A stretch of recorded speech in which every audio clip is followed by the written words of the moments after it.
noite. Tranquila não, né? Porque é sempre um prazer também, mas também um nervosismo de estar aqui à frente para falar com vocês. E falar de Jesus, né?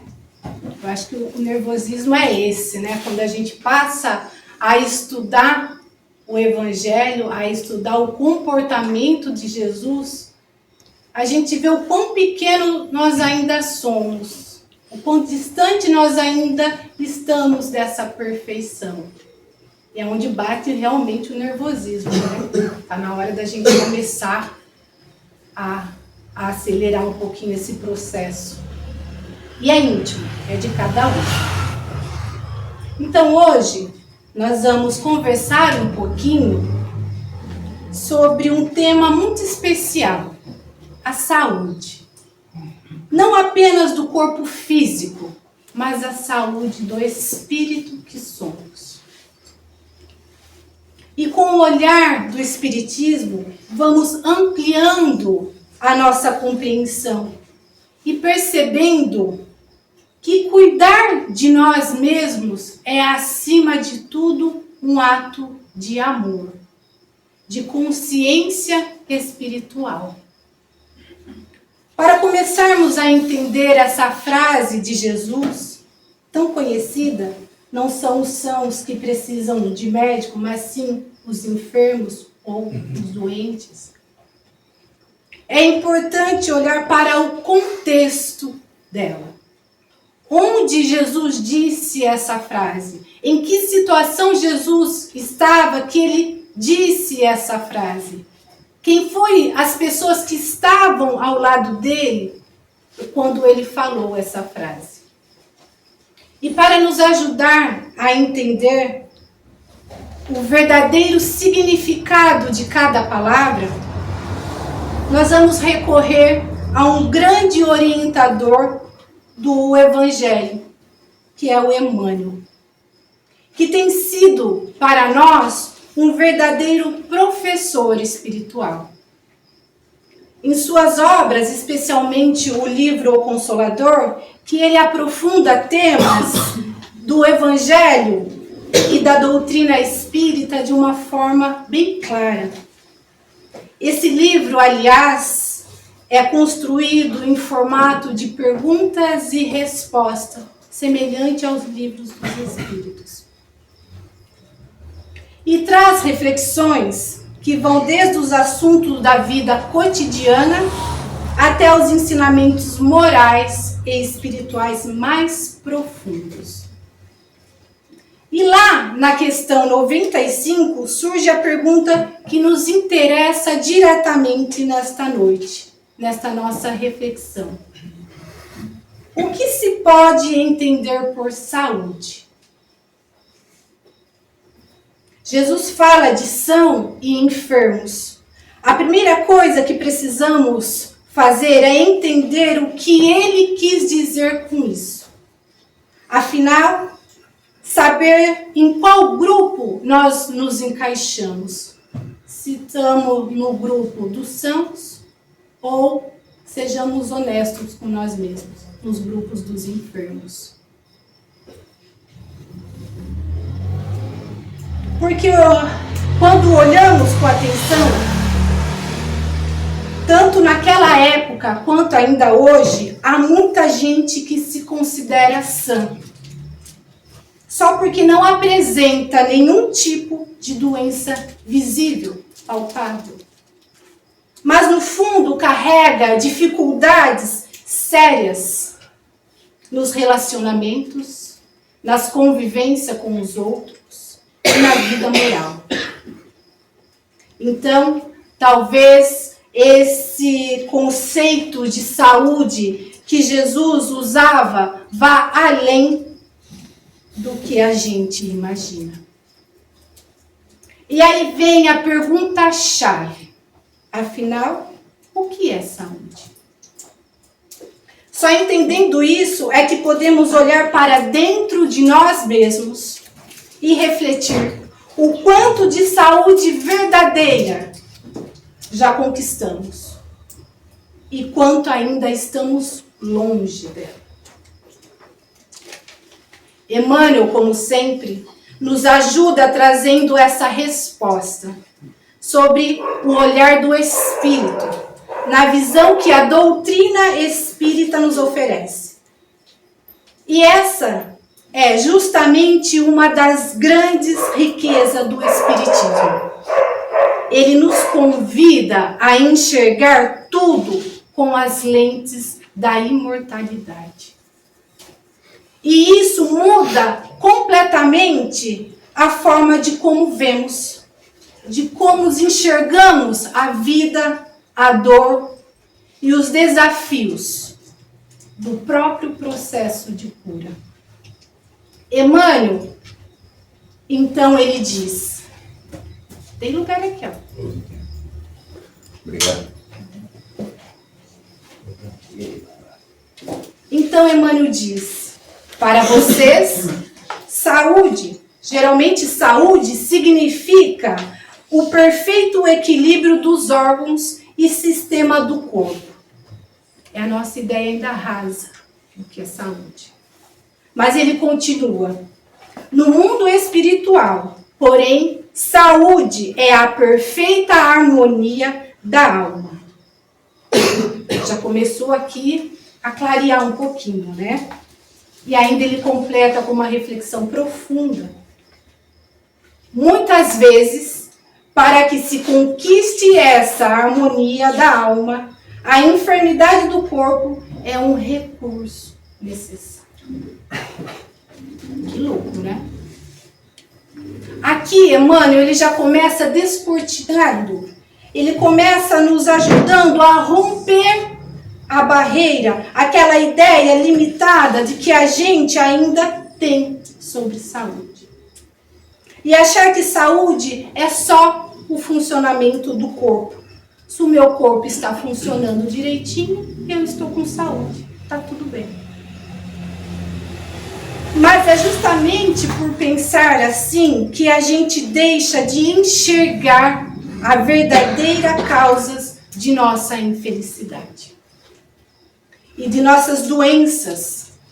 Muitas vezes, essas causas não estão no corpo, mas nas atitudes, nos pensamentos e sentimentos que carregamos dentro de nós. São posturas íntimas que vamos alimentando ao longo do tempo e que mais cedo ou mais tarde acabam se refletindo no nosso corpo.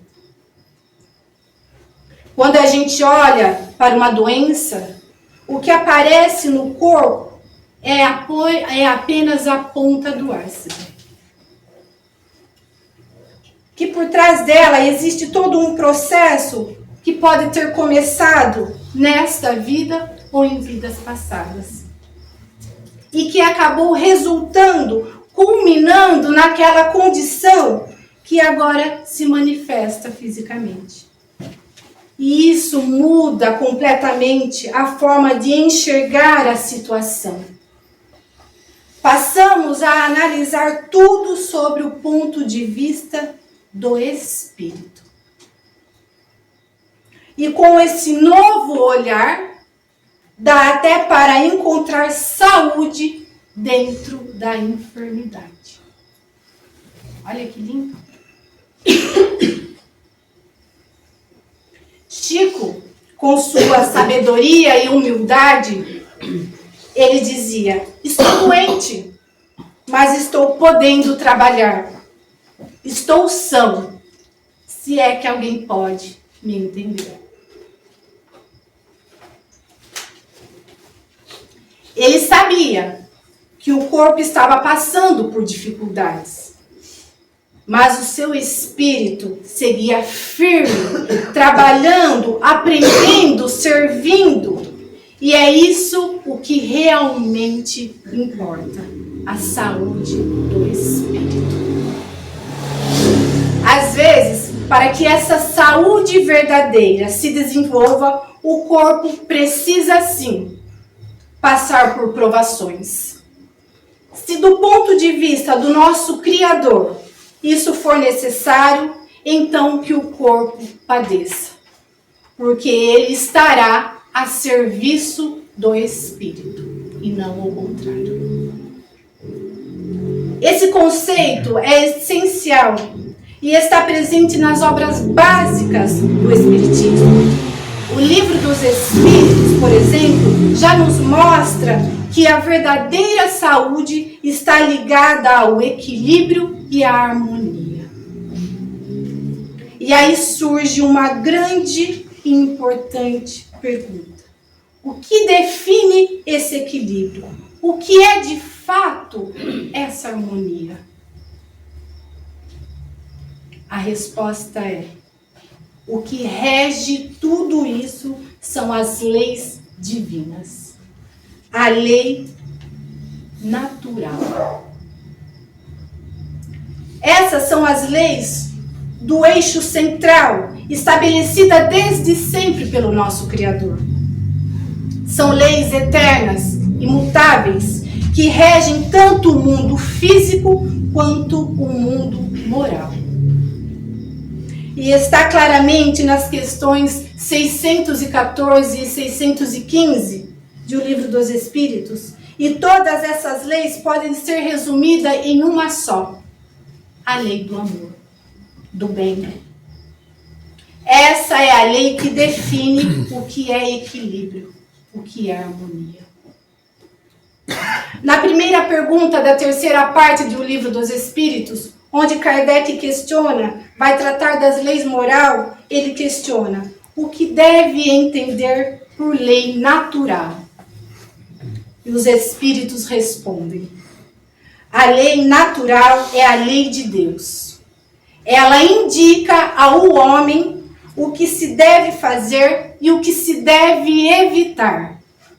O homem só é infeliz quando dela se afasta.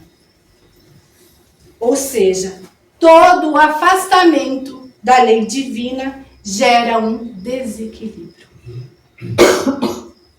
Seja no plano físico ou no plano moral.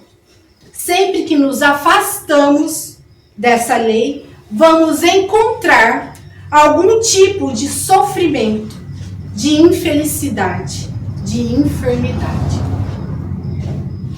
Foi o próprio Criador quem nos deu esse norte, esse caminho seguro que são as suas leis.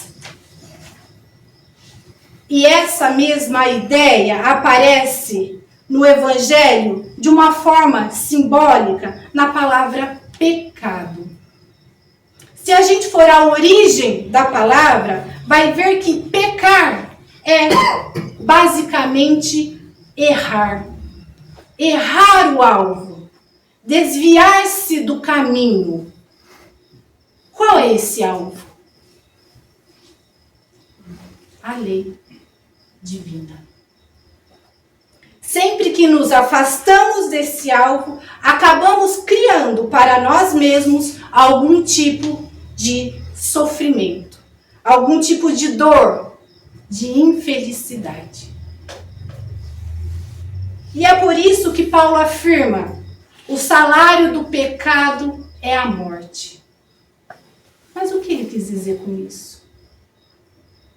Ele está nos mostrando que tudo o que fazemos em desacordo com a lei divina gera algum tipo de morte. Em alguns casos extremos, até mesmo a morte física.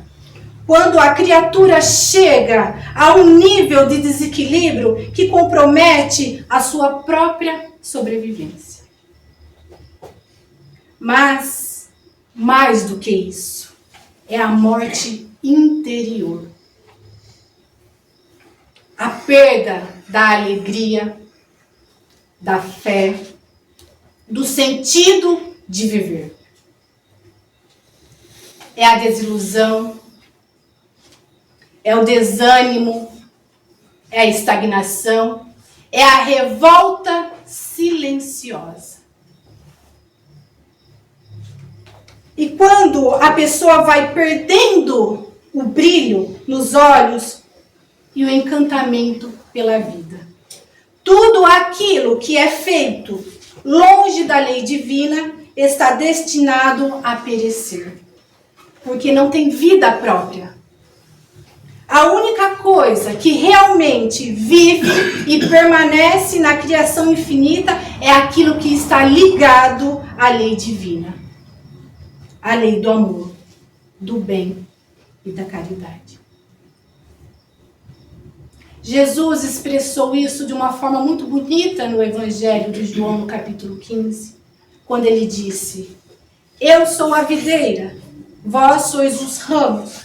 O ramo que não permanece em mim, seca e morre. Ou seja, o galho só pode dar fruto quando está ligado à videira, quando está conectado com o Cristo, que para nós representa essa ligação com o divino. Por isso, a lei é esse elemento fundamental. A lei do equilíbrio é, na verdade, a lei divina. E lá na questão 964 de O Livro dos Espíritos, isso fica ainda mais claro, quando Kardec pergunta se Deus fica analisando caso a caso para decidir penas e recompensa. E os Espíritos respondem: não, ele é muito mais inteligente que isso. Deus estabeleceu uma lei, e essa lei funciona automaticamente. Ela determina um limite, uma faixa de equilíbrio. Quando a pessoa ultrapassa esse limite, acaba passando pelas consequências naturais do desequilíbrio. E essas consequências, ao mesmo tempo, são um alerta, um chamado para que o espírito retorne, para que ele volte a esse equilíbrio. Então, sempre que eu saio do equilíbrio, acabo desenvolvendo algum tipo de sofrimento, seja ele físico ou moral. E é aí que surge a necessidade de remediar. Olha que interessante a palavra remédio. Re significa de novo. Médio vem do meio. Voltar ao meio. Voltar ao centro do equilíbrio. Remediar é exatamente isso. Retornar àquela faixa de harmonia da qual eu me afastei. Isso vale tanto para o corpo, tanto para o espírito. Portanto, o sofrimento é um alerta divino, um convite para que a reconexão com a harmonia e com o amor, que são a base da nossa vida. Então, esse é o verdadeiro conceito de saúde. Viver dentro das faixas de equilíbrio que a lei divina nos mostra.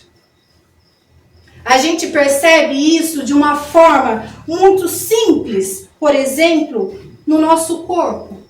Quando a gente come demais, logo vem uma indigestão, vem uma dor de barriga, né? Porque a gente saiu daquela faixa saudável, daquela faixa do equilíbrio. E isso é, materialmente falando, é uma lei básica. Quando eu saio dessa faixa saudável, vem o resultado. Agora, olhando para o espírito, por analogia, é parecido. Quando cedemos à cólera, aquele sentimento ruim e o desequilíbrio interno logo vem. Logo aparece.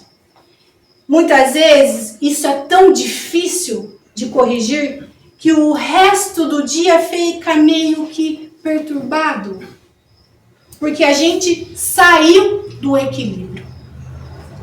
Às vezes, uma situação até pede uma certa energia, mas dentro da faixa de forma equilibrada. Por isso é preciso aprender a olhar a saúde com um novo olhar, no ponto de vista espiritual. A lei divina, ela é o caminho para a saúde plena. E não só a saúde do corpo físico. O que buscamos antes de tudo é a saúde do espírito, de tudo que vivemos internamente. E é importante entender que para chegarmos a essa condição, o corpo pode passar por desajustes, porque ele sofre as consequências. A doutrina espírita nos ensina que muitas vezes o corpo atua como uma esponja que absorve os desequilíbrios da mente e do espírito.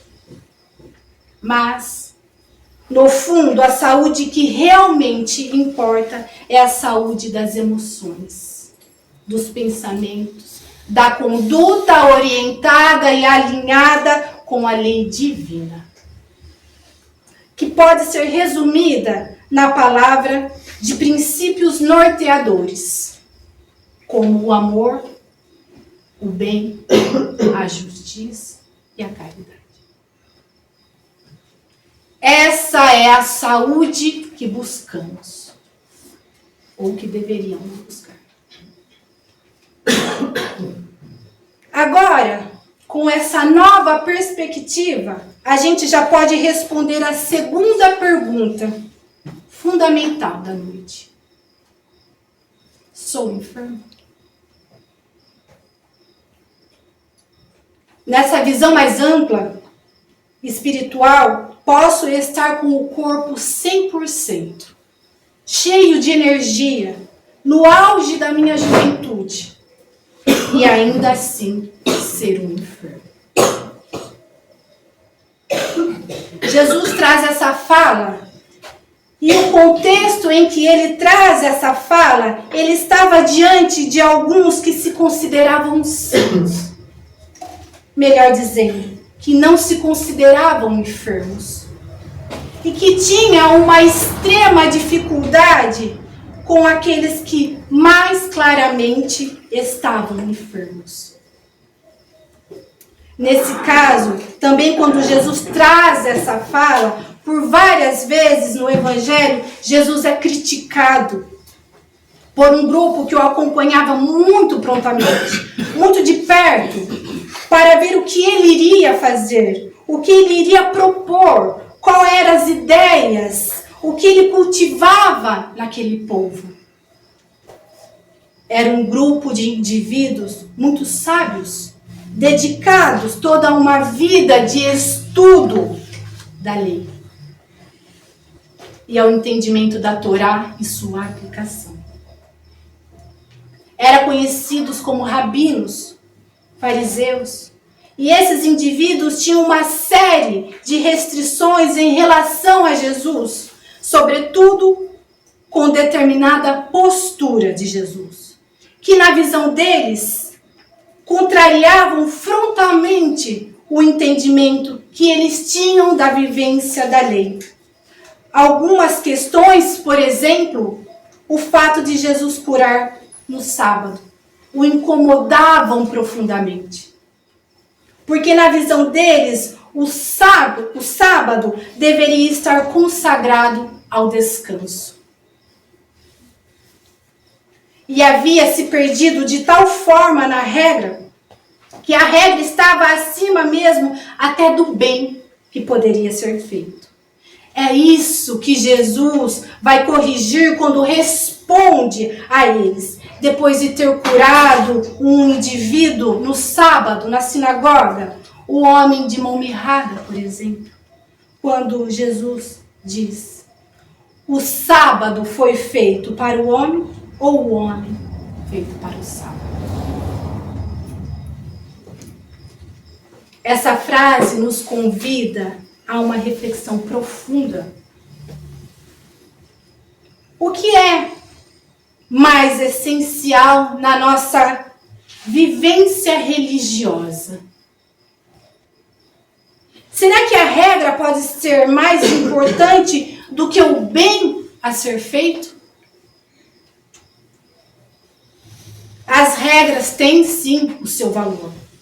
Ajudam a organizar, a proteger, a educar, mas elas não podem ocupar um lugar central. Porque se por essa regra deixamos de amparar, de socorrer quem precisa, e se isso acontece, algo está errado. Foi exatamente isso que Jesus mostrou ao curar no sábado. Não estamos aqui a curar um homem, a amparar uma vida. Quantas vezes, na prática, colocamos regra, norma, acima da compaixão?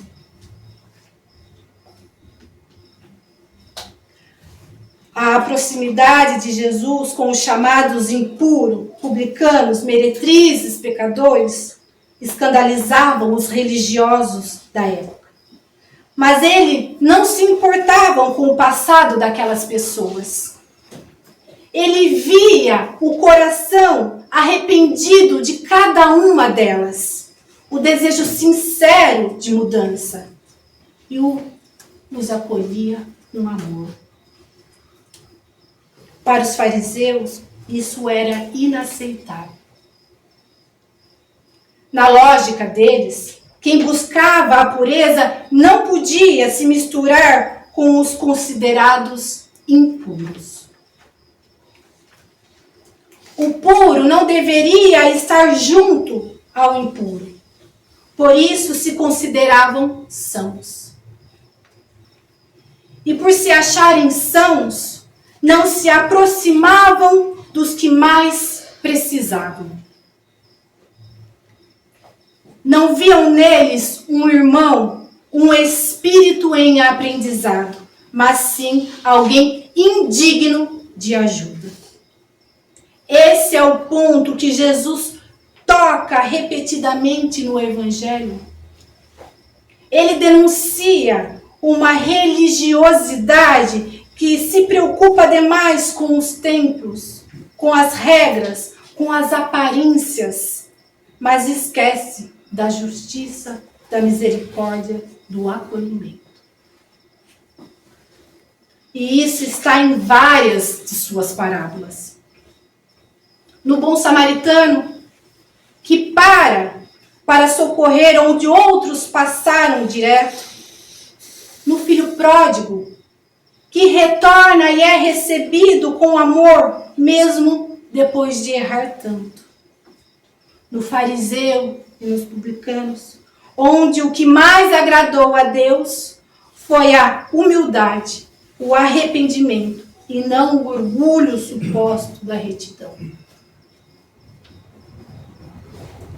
Esse é o coração de ensinamento de Jesus.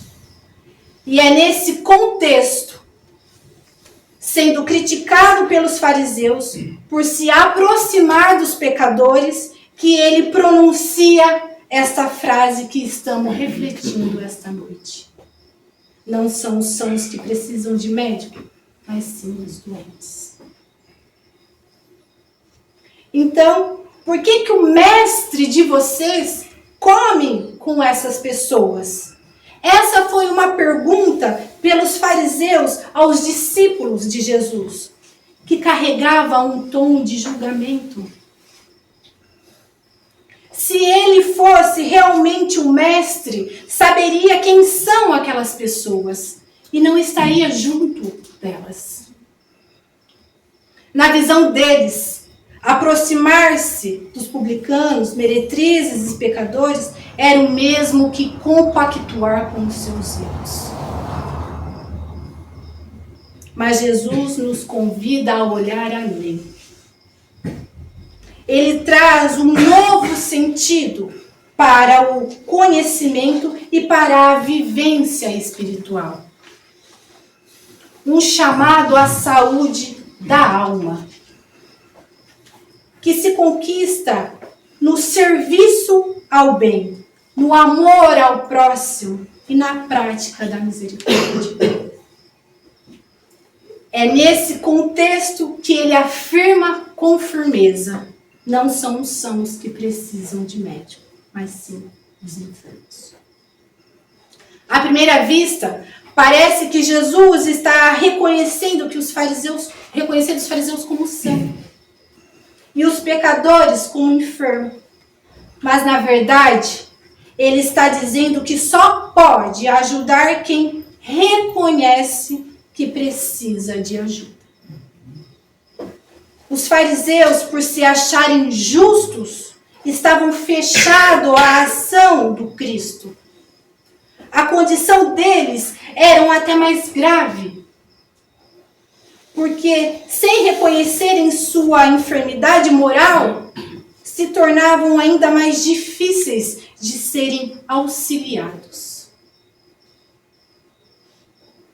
Essa frase nos leva a um ponto essencial. Diante da pergunta, sou enfermo? Temos dois caminhos.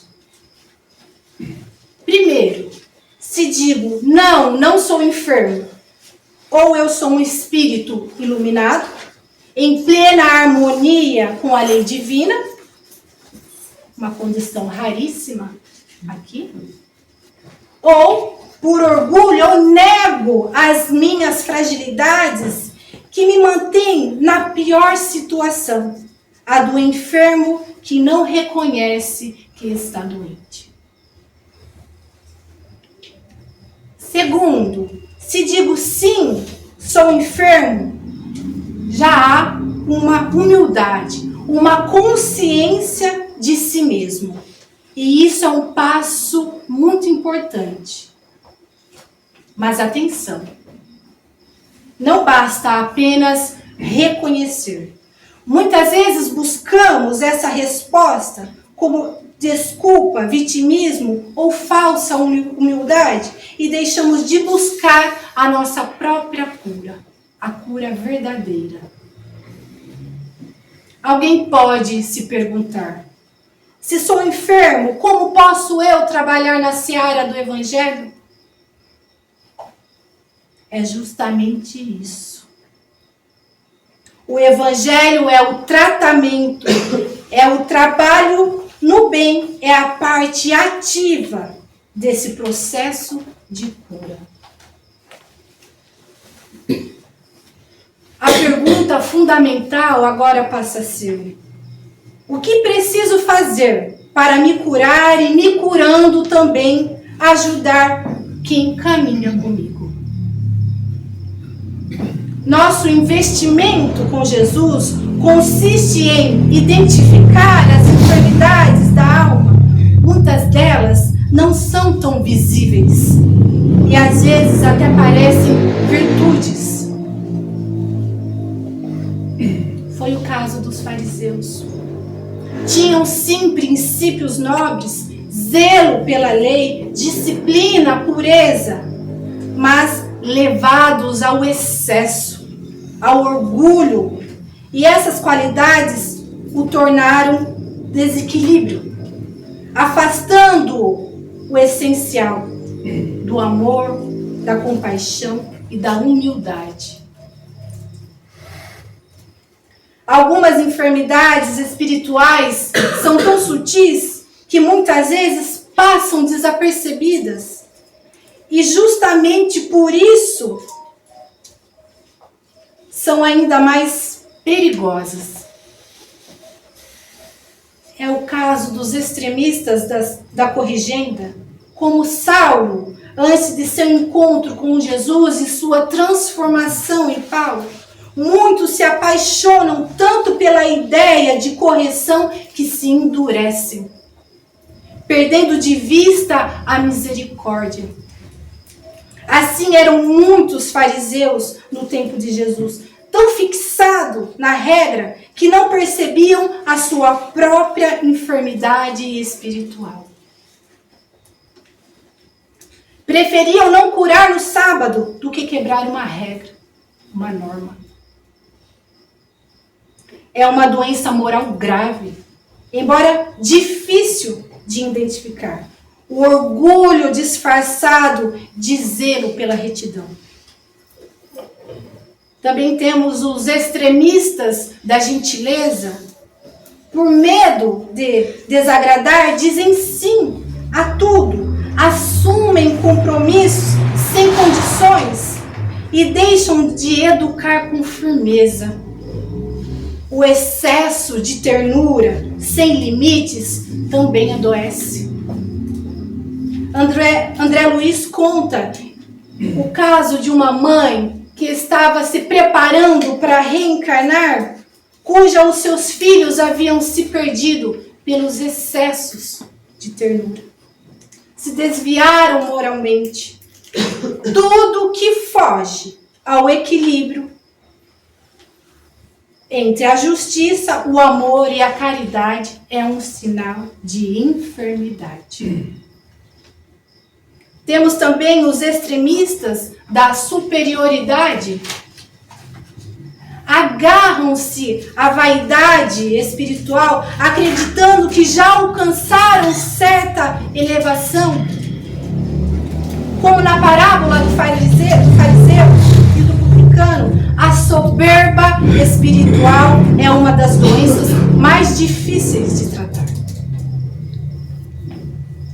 Essas enfermidades interiores nem sempre são visíveis, como os vícios, as paixões materiais, mas estão na raiz de muitos sofrimentos.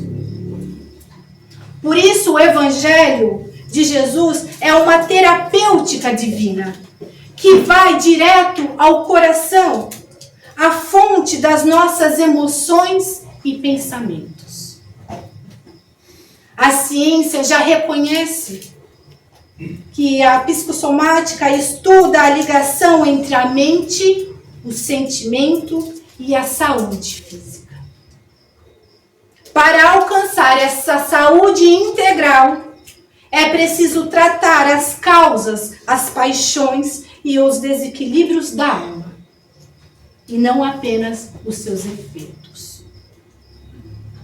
A medicina da terra é sim valiosa, tem o seu valor, mas ela não alcança os dramas profundos da alma.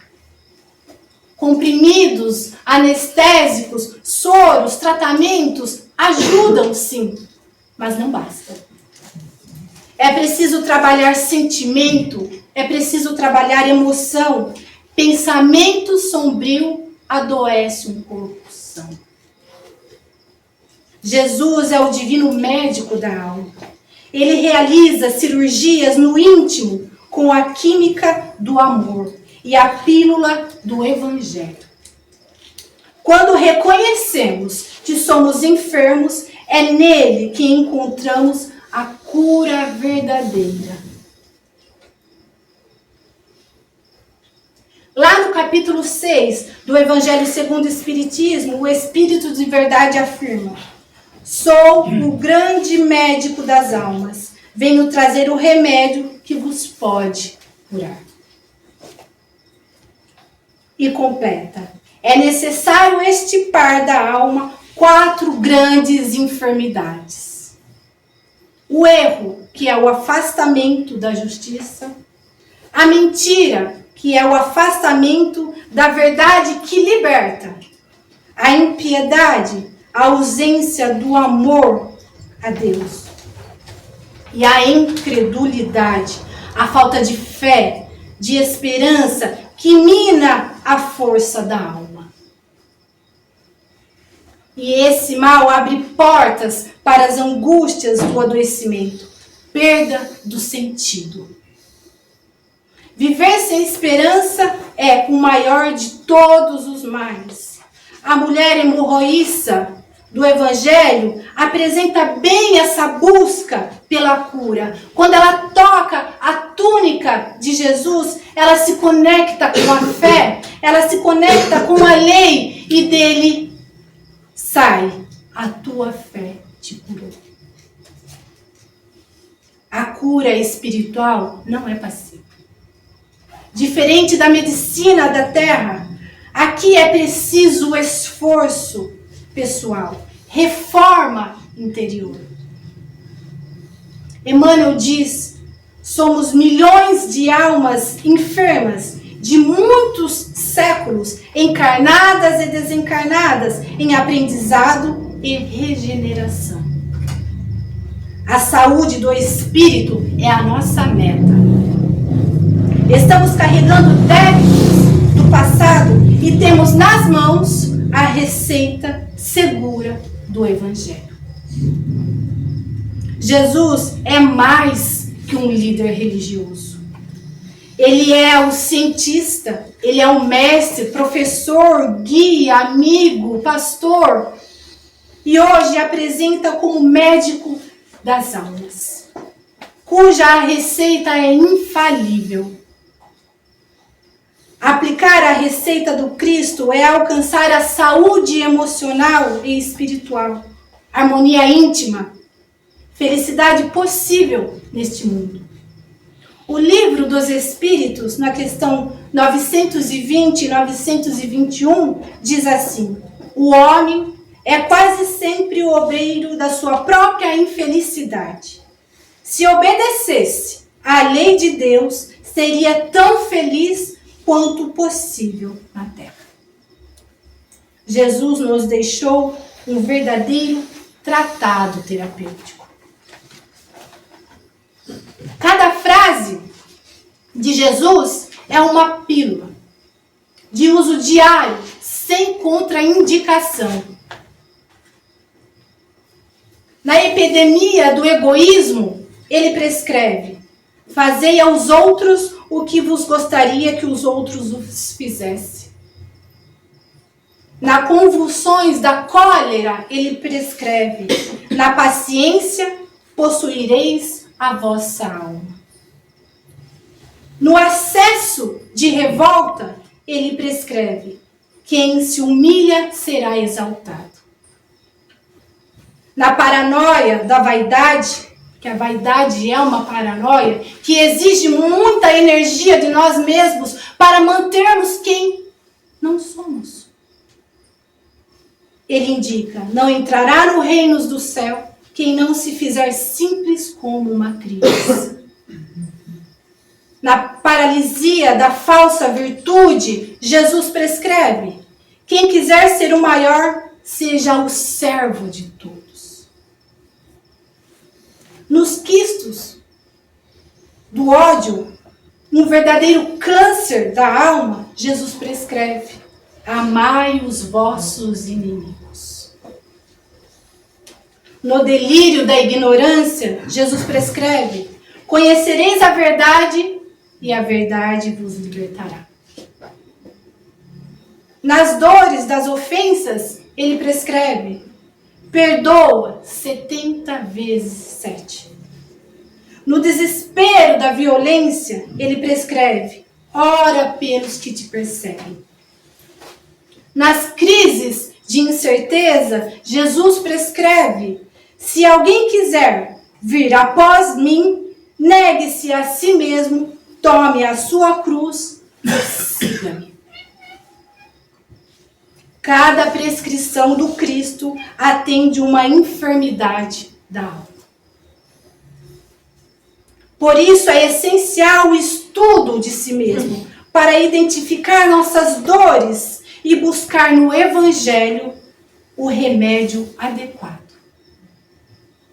Conhecer Jesus é conhecer a si mesmo e buscar a cura e a compaixão.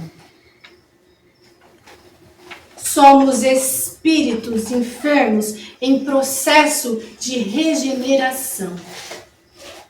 E a doutrina espírita nos apresenta Jesus como médico da alma, com a receita da felicidade possível. Não há saúde verdadeira sem amor, verdade, justiça, misericórdia. Toda virtude autêntica está ligada ao serviço. Aquele que se cura torna instrumento de cura para os outros. Na lição de Pedro, após a partida de Jesus, Pedro pede por trabalho. Jesus responde: amanhã, Pedro, amanhã. No dia seguinte, um fugitivo, uma mulher sofredora e um homem embriagado batem à porta e Pedro os rejeita.